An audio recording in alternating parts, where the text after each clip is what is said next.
about a peace agreement, a defense agreement with Saudi Arabia. What does Saudi Arabia want before they would recognize Israel as a state, as a partner? They want a defense agreement between the United States and Saudi Arabia. Question for Israel: do you want one? Would it help you? Do you want a defense agreement between the United States and Israel? If you do, now's the time to do it. I don't want to hamper the IDF's ability to defend the Jewish state, but I think a defense agreement between the United States and Israel would put a fine point on the relationship. When Trump leaves, when Bibi leaves, no matter who's coming, we have an ironclad, legal binding relationship between the Jewish state and the United States when it comes to defense. If you want such a deal, I think it's possible, but I would act sooner rather than later. If I were Israel, I would embrace America as strong as I could. Even though we're not perfect, we're an important ally. Why am I so forward-leaning? I think Israel does far more for us than anybody on the planet keeping America safe. NATO's important. We have a lot of good allies out there, but nobody is in the center of the action more than Israel, in the backyard of people who want to kill all the Americans, than Israel. From a United States point of view, it is in our interest that the Jewish state thrive, survive, become potent on the military side, and become an economic power. The better you do in Israel, the better America does. If you don't get that, you're missing a lot. Israel needs to be seen as wanting peace, which they've been willing to engage in. You had 7 Arab countries recognize Israel. Israel's willing to work with their Arab neighbors. They're also willing to fight the neighbors who want to kill them. Israel's not the problem. Hamas is the problem. Hezbollah's the problem. Iran's the problem. Have you seen Iran sign any peace deals with anybody? So the evidence is really clear that the Israeli people, through their government, yearn to be part of this region in a productive way. The evidence is clear that Hamas, Hezbollah, and Iran's worst nightmare is for the Arab world to recognize Israel and move forward together. October 7th was designed to stop normalization between Saudi Arabia and Israel. So anybody with a half a brain, Israel is not the impediment to peace in the Mideast. Israel is willing to live in peace with its Arab neighbors. Israel's willing to live in peace, but they will not tolerate those who want a second Holocaust. So I'm here today to tell you that Hamas is not in the peace camp. If you think Hamas is pursuing peace, you should not be allowed to drive anywhere. They're pursuing the destruction of the Jewish state. Iran is in the hands of religious Nazis. That's not the Iranian people, but it is the leadership. Hezbollah has got a lot of American blood on its hands. When you go to Lebanon, you go to Beirut, always go to a memorial to the Marines, 240 plus that were killed by Hezbollah, trying to ensure peace. So if you want peace, deal with the people who do not. Take them out of the game. Get your head out of the sand. There will never be peace in this region until Hamas is finished off militarily and politically. The people of Gaza and the West Bank have a new future available to them only if the radical elements that have been controlling those areas are replaced.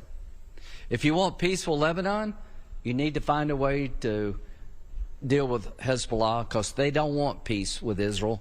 They want to destroy Israel. Most people in Lebanon don't want to destroy Israel. So, yeah, go ahead. Senator Graham, you mentioned the Iranian rearmament. Yeah. Do you think Israel should launch another preemptive? I'll leave it up to Bibi, who's going to meet with the president next week. But here's what I'm advocating: hit them as hard as you can, as often as you can, to make sure they can't develop a nuclear weapon to destroy the state of Israel and terrorize the world.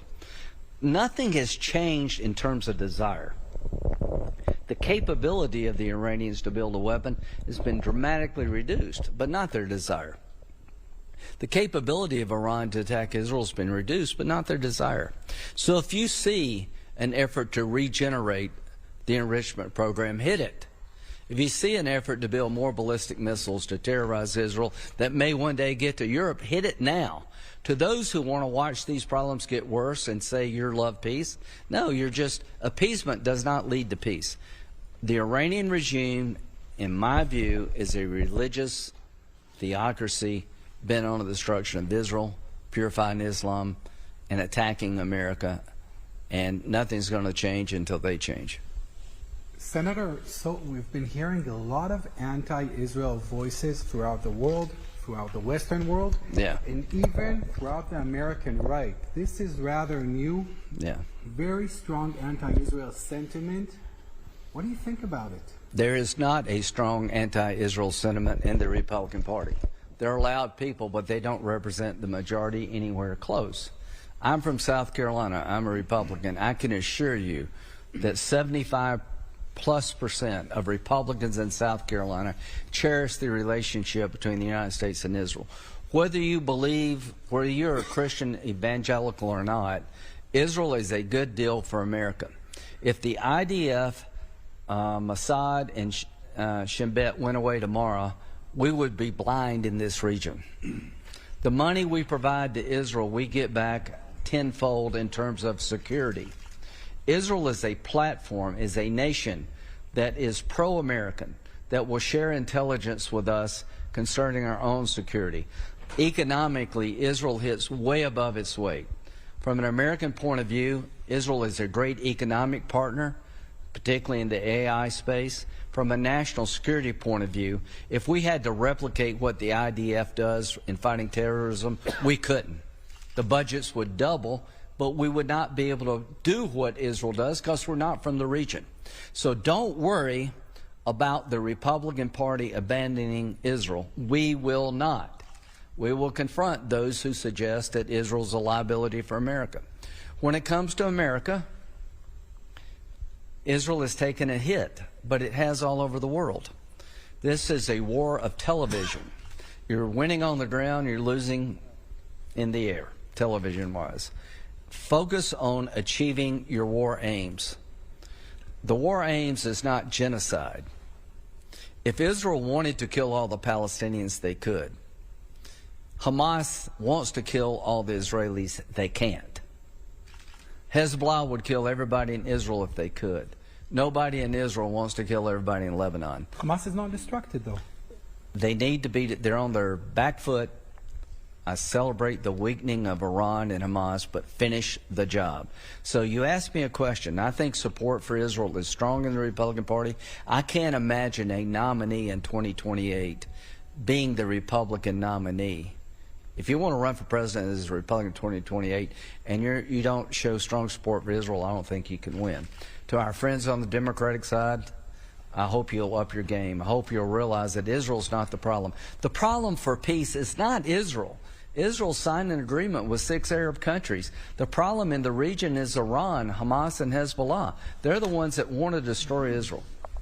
Senator Graham, there have been reports of F-35 deals between the U.S. and Qatar and Turkey. Did these come up in your meetings here in Israel? And Israel's have you heard concern from Israel's quality military edge? And another question on that note, will there be another MOU between Israel and the United States? As to a military edge required by law, I want to make sure that happens.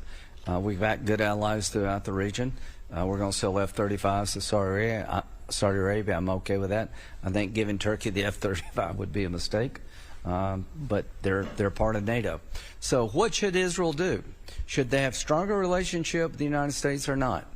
People are talking about, some of my closest friends here thinking that Israel should wean off support from the United States. That to me would be a mistake. Let me tell you why. The narrative being sought out there is Israel is isolated unlike any time since its founding. Even America's turning on Israel. What I would do if I were an Israeli politician, I would seek the strongest MOU possible to counter the narrative that America is going nowhere. We are talking about a peace agreement, a defense agreement with Saudi Arabia. What does Saudi Arabia want before they would recognize Israel as a state, as a partner. They want a defense agreement between the United States and Saudi Arabia. Question for Israel: do you want one? Would it help you? Do you want a defense agreement between the United States and Israel? If you do, now's the time to do it. I don't want to hamper the IDF's ability to defend the Jewish state, but I think a defense agreement between the United States and Israel would put a fine point on the relationship. When Trump leaves, when Bibi leaves, no matter who's coming, we have an ironclad, legal binding relationship between the Jewish state and the United States when it comes to defense. Ceasefire, it was a major accomplishment. Having the hostages brought home was in its own way a miracle. 90 days after the ceasefire, Hamas is not disarming, they're rearming. 90 days after the ceasefire, they're consolidating power in Gaza, they're not giving it up. This is a problem. I do not believe it's possible to have a good outcome in Gaza with Hamas still armed. I don't believe you can develop part of Gaza and be successful if Hamas controls the other part of Gaza. So it's imperative we come up with a plan quickly, put Hamas on a time clock, give them a period of time to achieve the goal of disarmament. And if you don't, I would encourage President Trump to unleash Israel to go finish off Hamas. That's tough for our Israeli friends to hear. It's a long, brutal war, but you cannot be successful anywhere in the region until you deliver in dealing Hamas out of the future of Gaza and disarming them. So I learned that today. So I am hoping that we can change course before it's too late. The longer this goes with Hamas getting stronger, the worse it will be. I celebrate phase 2 as a good idea. It won't work until Hamas is disarmed. Iran, they're up to no good. We obliterated the Iranian nuclear facilities. We did not obliterate Iran's desire to have a nuclear weapon. The regime hadn't changed at all. They still want to kill all the Jews, consider America the great Satan, and purify Islam. Are they regenerating their nuclear capability? Are they building more ballistic missiles that could hurt Europe and Israel? I don't know, but there's evidence that suggests they are. I would recommend, if there's credible evidence that Iran is going back into the enrichment business at other sites, that they're trying to build more ballistic missiles to terrorize Israel and maybe Europe, that we hit them before they can do that. The one thing I've learned about radical Islam, the only language it understands is force. So I am hopeful we can put Hamas on a time clock. The trend lines in Lebanon are, quite frankly, optimistic. The Lebanese government has decided to call for Hezbollah to disarm. If Hezbollah gave up their heavy weapons, that would be a godsend for Lebanon and the region.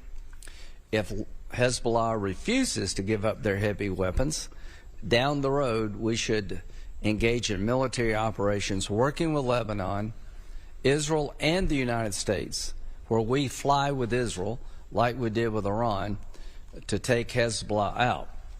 Once you take Hamas and Hezbollah off the table, two proxies of Iran, the likelihood of a Saudi-Israel deal goes up dramatically. I think Lebanon would be a good candidate to expand the Abraham Accords once Hezbollah is dealt with. So Hezbollah either voluntarily gives up their heavy weapons, or we have to come up with a military campaign to achieve that goal. Without achieving that goal, the region will never move forward. The idea that Turkey, a NATO ally, which helps in many ways, in other ways not, the idea that Turkey would be part of a stabilizing force on the board of peace would rock Israel to its core.